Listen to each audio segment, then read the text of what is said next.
Bismillahirrahmanirrahim. Assalamu alaikum. Welcome to another lecture of criminology. And in this lecture, we shall discuss about the basic ideas of Cesare Lombroso, and we would see that what are his criminological ideas in criminology. So हम देखेंगे कि उन्होंने कौन कौन से basic features बताए थे कि जो आम इंसान में और एक क्रिमिनल जो बंदा है उसमें क्या फ़र्क है और कैसे उसने उस चीज़ को डिफरेंशिएट किया. He is the person, Cesare Lombroso, known as the father of ancient or old criminology.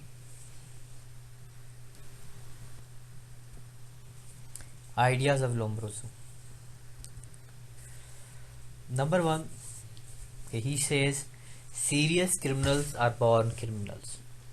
जो आपके सीरियस क्रिमिनल्स होते हैं वो बॉर्न क्रिमिनल्स होते हैं. अब इसका मतलब ये है कि जो क्रिमिनल बंदा है, जो मुजरिम है, वो पैदाइशी होता है. मतलब उसके जो पेरेंट्स होते हैं या उनके फैमिली मेम्बर्स होते हैं उनका क्राइम से रिलेटेड कोई ताल्लुक़ होता है, जो कि वो दूसरा जो बंदा जैसे वो बॉर्न होता है तो वो इनहेरिट करके, वो जो क्रिमिनोलॉजिकल ट्रेट्स है वो इनहेरिट करके इस दुनिया में आ जाता है.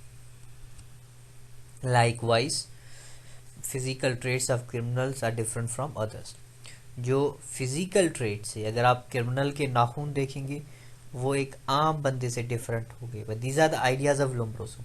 अर्लियर क्रिमिनोलॉजिस्ट है तो उस टाइम उसने कुछ एक्सपेरिमेंट्स किए जेलों में जाके, और उसने ये डिफाइन करने की कोशिश की कि आम इंसान के अगर आप नाखून देखेंगे तो वो नॉर्मल होंगे, और जो कि फेशियल एक्सप्रेशन होंगे, चेहरे होंगे या बाल होंगे, दाढ़ी होगी, तो उसने उस फिज़िकल ट्रेट्स के बुनियाद पे भी ये कहा कि वो आपको फिज़िकली भी डिफरेंट लगेंगे. बट इन आवर सोसाइटी भी जो बंदे क्राइम में होते हैं तो they actually do really possess एक डिफरेंट पर्सनैलिटी वो ज़रूर रखते हैं. Features of offenders are inherited. ये जो क्रिमिनल्स हैं, ये जो ऑफेंडर्स हैं, जो लॉ वायोलेटर्स हैं, इनकी जो फीचर्स हैं ना वो इनहेरिटेड है.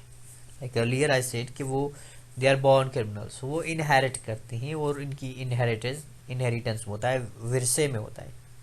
जैसे अगर आम इंसान को विरसे में प्रॉपर्टी मिलती है तो एक क्रिमिनल को विरसे में वो क्रिमिनोलॉजिकल ट्रेड्स ही मिलते हैं. So according to his concept कि son of serial killer will always be a serial killer. तो एक सीरियल किलर है, अगर उसका बेटा है तो वो भी सीरियल किलर होगा, या मतलब ही वुड बी इंगेज या she would be engage in criminal activities.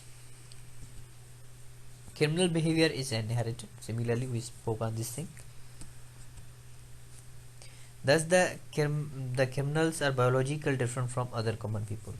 जो बेसिक आइडिया है लोम्ब्रोसो की थ्योरी का वो ये कहता है कि बायोलॉजिकली फिजिकली जो क्रिमिनल हैं वो डिफरेंट है फ्रॉम कॉमन पीपल. अगर आप उनकी पर्सनैलिटी देखेंगे, उनकी बिहेवियर को देखेंगे, उनकी आउटर लुक को देखेंगे, they are totally different from common people.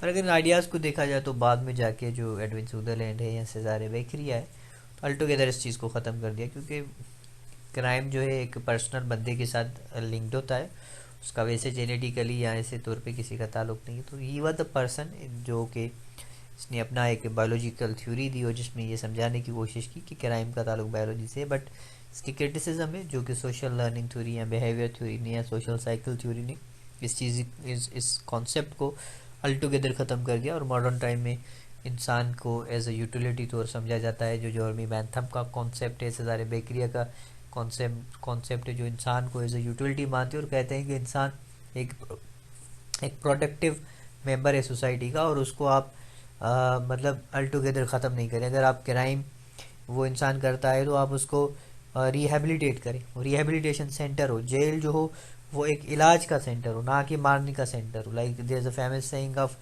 जॉर्मी Bentham के when you go to hospital or doctor you go for treatment not for being killed. Thus when if a person who is inducted in crime so he must be rehabilitated, उसको आप rehabilitate करें, उसको आप फिर से उसको ready करें ताकि वो सोसाइटी के लिए कुछ अच्छा कर सके, क्योंकि इंसान जो है वो more basically he is rational and he is a utility for a society. So thus जो कि लोम्ब्रोसो का कॉन्सेप्ट है वो ये कहता है कि वो द क्रिमिनल्स जो है वो बॉर्न क्रिमिनल्स होते हैं, बायोलॉजिकली डिफरेंट है, बस उसके जो क्रिटिसिज्म भी है I spoke on that thing too. Thank you very much. Goodbye till next time. This was just a simple basic ideas about Cesare Lombroso. अगर आप डिटेल में जाएंगे तो आपको एक वास्ट इंफॉर्मेशन मिलेगी। उसके जो एक्सपेरिमेंट्स थे, उसके रेफरेंसेस थे, along with his daughter he did a lot of experiments too. इसके बुक्स भी हैं सेजारे लोम्ब्रोसो के। So is for the paper point of view you just need to remember basic points, और उसको आप एलोबरेट करें और उसमें आप इसका रेफरेंस दे के, उसके अलावा काउंटर रेफरेंसेस दे के you could manage the question in a very good way. So goodbye till next time. Thank you very much. Allah Hafiz.